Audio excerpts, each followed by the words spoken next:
हाय, hello everyone, welcome back. एक Warren Buffett का statement है कि अगर दुनिया के सारे बिटकॉइन भी वॉरेन बफे को कोई ऑफर करे मात्र $25 में, वॉरेन बफे कहते हैं मैं तब भी नहीं खरीदूंगा। कहते हैं क्योंकि बिटकॉइन की कोई इंट्रिंसिक वैल्यू नहीं है। बिटकॉइन की मैं वैल्यू नहीं लगा सकता। बिटकॉइन कुछ कमाता नहीं है। बिटकॉइन कुछ काम नहीं करता। बिटकॉइन कहीं यूज में नहीं आता, तो मैं उसकी वैल्यू कैसे लगाऊं?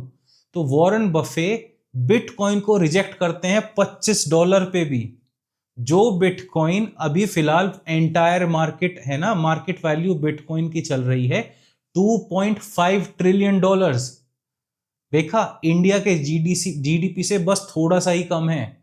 इंडिया का जीडीपी $3 ट्रिलियन के ऊपर नीचे चलता रहता है। तो देखो, वॉरेन बफे $25 में भी इतने सारे बिटकॉइन को रिजेक्ट करने के लिए तैयार हैं।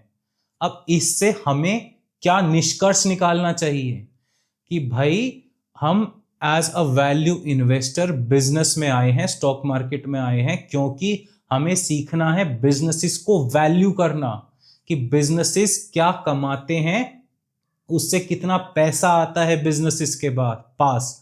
उसके बाद इस बिजनेस की जिसमें पैसा आ रहा है, इसकी मार्केट में क्या वैल्यू लग रही है। उसके बाद हम देखते हैं कि मार्केट इसको ज्यादा वैल्यूएशन दे रहा है या कम दे रहा है। अगर मार्केट उस बिजनेस को कम वैल्यूएशन दे रहा होता है, तब हम उस पर कूद पड़ते हैं और उसके शेयर्स को बटोरना शुरू करते हैं। ठीक है, बिजनेसेस हमने इसलिए खरीदे कि बिजनेसेस हमें कुछ वैल्यू प्रोवाइड कर रहे थे। बिजनेसेस मार्केट में कुछ बना रहे हैं, उसके बाद बेच रहे हैं कस्टमर को। बिजनेसेस के कस्टमर्स हैं। अब बिटकॉइन के, अब कोई कहेगा भाई बिटकॉइन के भी कस्टमर्स हैं। बिटकॉइन के कस्टमर सिर्फ वही हैं कि भाई मैंने बिटकॉइन $100 में खरीदा, अब कोई मुझे दूसरा मिल जाता है 105 में खरीदने वाला, इसीलिए मैं उसको बेच देता हूं। एक स्पेक्यूलेटिव इंस्ट्रूमेंट है जिसकी वैल्यू अप डाउन होती रहती है। ये तब तक रहेगा स्पेक्यूलेटिव जब तक कोई दूसरा आदमी है बाय करने के लिए मार्केट में। जैसे ही दूसरा बायर चला जाएगा, तो बिटकॉइन की इंट्रिंसिक, बिटकॉइन की कोई वैल्यू नहीं रहेगी। इसकी वैल्यू गिर के हो जाएगी जीरो, क्योंकि कोई खरीदने वाला ही नहीं होगा। ऐसा असली बिजनेसेस में बिल्कुल नहीं होता। अगर कोई बिजनेस है जिसको कोई खरीदने वाला नहीं है, पर फिर भी बिजनेस की वैल्यू रहती है, क्योंकि बिजनेस जो फैक्ट्री बनी हुई है उसकी वैल्यू है। बिजनेस में जो कैश फ्लो आ रहा है, हर साल जो पैसा आ रहा है, उस पैसे की वैल्यू है। बिजनेस की जो इन्वेंटरी है उसकी वैल्यू है। जो प्रोडक्ट्स बनाए हैं बिजनेस में बेचने के लिए, उन प्रोडक्ट्स की वैल्यू है। ठीक है, एज इन बिजनेस की इंट्रिंसिक वैल्यू होती है। भले ही कोई बिजनेस 20% लोअर सर्किट मार रहा हो और कोई बायर ना हो मार्केट में खरीदने के लिए, भाई ना हो बायर, ज्यादा से ज्यादा जो सेलर होगा जिसके पास वो बिजनेस है, वो कहेगा मैं बेचता ही नहीं जब कोई बायर नहीं, छोड़ो, मैं तो इसको होल्ड करके रखूंगा। यही तो होता है। जैसे कभी मार्केट क्रैश आते हैं, उस टाइम पे बिजनेसेस की वैल्यू इतनी नीचे लगने लग जाती है। जो हमारी तरह का वैल्यू इन्वेस्टर होता है, वो कहता है अच्छा, आप मेरे बिजनेस को अच्छी वैल्यू नहीं देना चाहते, ठीक है, जाओ मत दो, मैं अपने पास होल्ड करके रखूंगा। जब आप अच्छी वैल्यू देने आओगे तभी मैं सोचूंगा बेचने के लिए, नहीं तो जाओ जाओ, मैं नहीं बेचता अपना बिजनेस। हम ऐसा क्यों कर पाए? क्योंकि हमारे बिजनेस में इंट्रिंसिक वैल्यू थी। ऐसा बिटकॉइन के साथ बिल्कुल नहीं कर पाता कोई।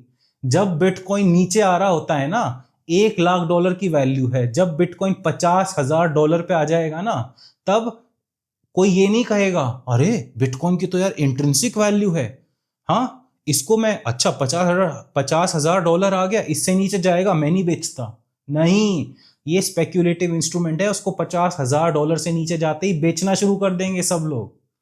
ठीक है, कोई लॉन्ग टर्म होल्डर नहीं होता बिटकॉइन में। इसीलिए इसमें जो कंपनीज होती हैं जो स्टॉक मार्केट में हम खरीदते हैं, इनमें लॉन्ग टर्म होल्डर्स होते हैं। इसीलिए हम उन्हीं कंपनीज को खरीदते हैं जिनको हम वैल्यू कर सकते हैं। आइए देखते हैं मिस्टर वॉरेन बफे क्या कहते हैं बिटकॉइन के बारे में। Now, if you told me you owned all of the Bitcoin in the world and you offered it to me for $25, I wouldn't take it because what would I do with it? I have to sell it back to you one way or another. I mean, maybe I have the same people, but it isn't going to do anything. The apartments are going to produce rental and the farms are going to produce food. ये जो speculative bets होती हैं ना, इसमें मैंने पाया कि भाई इन्वेस्टर का दिमाग एक ही साइड चल सकता है। या तो कोई विरला होगा राकेश झुनझुनवाला जैसा, तो अलग बात है भाई, उनकी बात हम नहीं करते क्योंकि वो तो 1 in a million लोग हैं। पर ज्यादातर जो लोग होते हैं मेरी तरह के, वो क्या है, एक ही साइड दिमाग चलता है। या तो आप स्पेक्यूलेशन में जाएंगे या आप इन्वेस्टिंग में जाएंगे, दोनों चीजें एक साथ नहीं होती। इसीलिए मैं खुद अपनी तरफ से कोशिश करता हूं स्पेक्यूलेशन से दूर रहूं। मुझे स्पेक्यूलेटिव इंस्ट्रूमेंट में बिल्कुल भी इन्वेस्ट नहीं करना, ना उसके बारे में सोचना, क्योंकि एक जगह अगर स्पेक्यूलेटिव बेट लूंगा मैं, तो मेरा दिमाग जो मेरी लॉन्ग टर्म इन्वेस्टमेंट है ना, उनमें भी कहेगा अरे अरे अरे ऊपर चला गया, बेच दे, प्रॉफिट निकाल दे, अरे ये तो नीचे जा रहा है, ये तो और नीचे जाता रहेगा, बेचते। लॉन्ग टर्म होल्डिंग में भी दिमाग यही कहेगा। कोई आदमी ये नहीं होता कि बीच में से आधा कटा हुआ है दिमाग की, नहीं, ये स्पेक्यूलेटिव सोचेगा, ये लॉन्ग टर्म सोचेगा। इसीलिए हम लोग कोशिश करते हैं कि स्पेक्यूलेशन से ज्यादा दूर रहें। अब एक वॉरेन बफे का ही था कि भाई कोई कहेगा यार वॉरेन बफे तो बड़ा दोगला आदमी है, बिटकॉइन में कहता है कि बिटकॉइन में स्पेक्यूलेशन नहीं करूंगा मैं।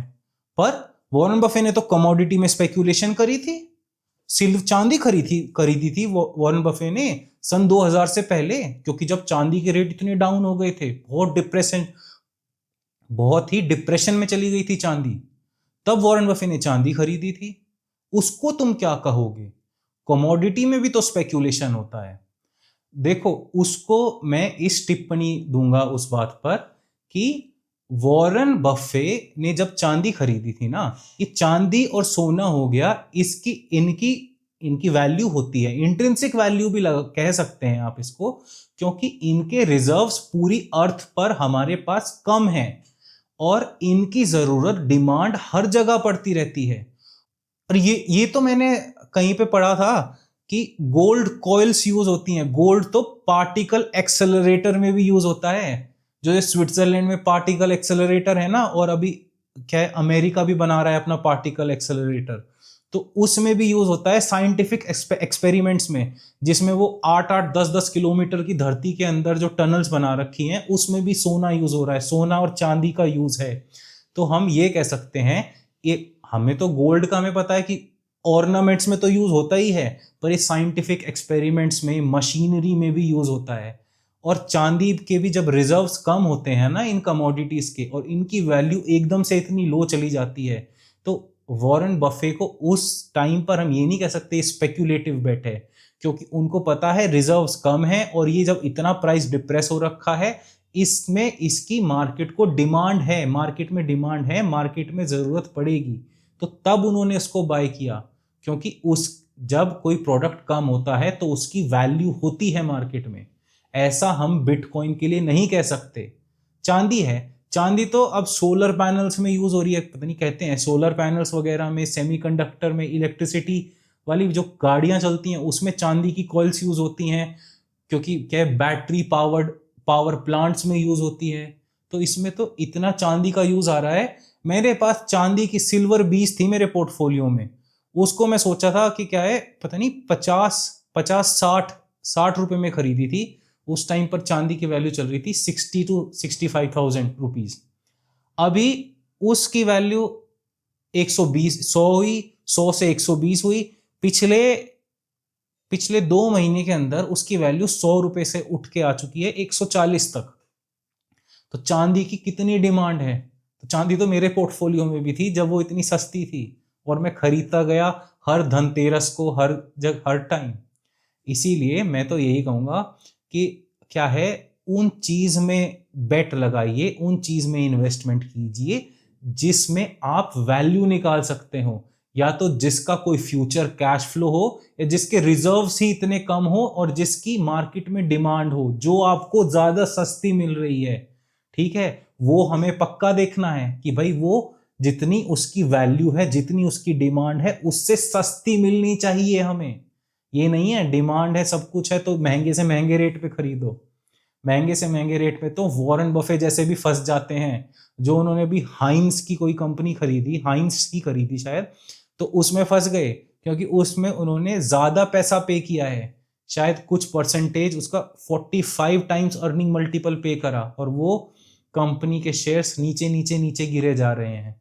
पर वॉरेन बफे तो लॉन्ग टर्म इन्वेस्टर हैं, तो उनके हिसाब से तो ये है अभी हमारे लिए फ्रूटफुल साबित नहीं हो रहा, पर अगले 5 साल में, अगले 10 साल में, 20 साल में, अगले 50 साल में यही कंपनी के कैश फ्लोज हमारे लिए फ्रूटफुल साबित होंगे।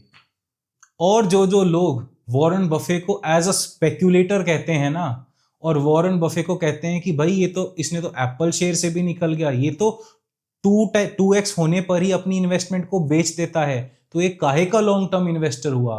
तो मेरी ये वीडियो देखना ना भूलें, इसमें मैंने एक्सप्लेन कर रखा है कि बर्कशायर हैथवे का बिजनेस मॉडल कैसे चलता है, उनकी इंश्योरेंस कंपनी कैसे चलती है, वो कैसे अपने पोर्टफोलियो को रिस्क और डी रिस्क करते हैं। धन्यवाद।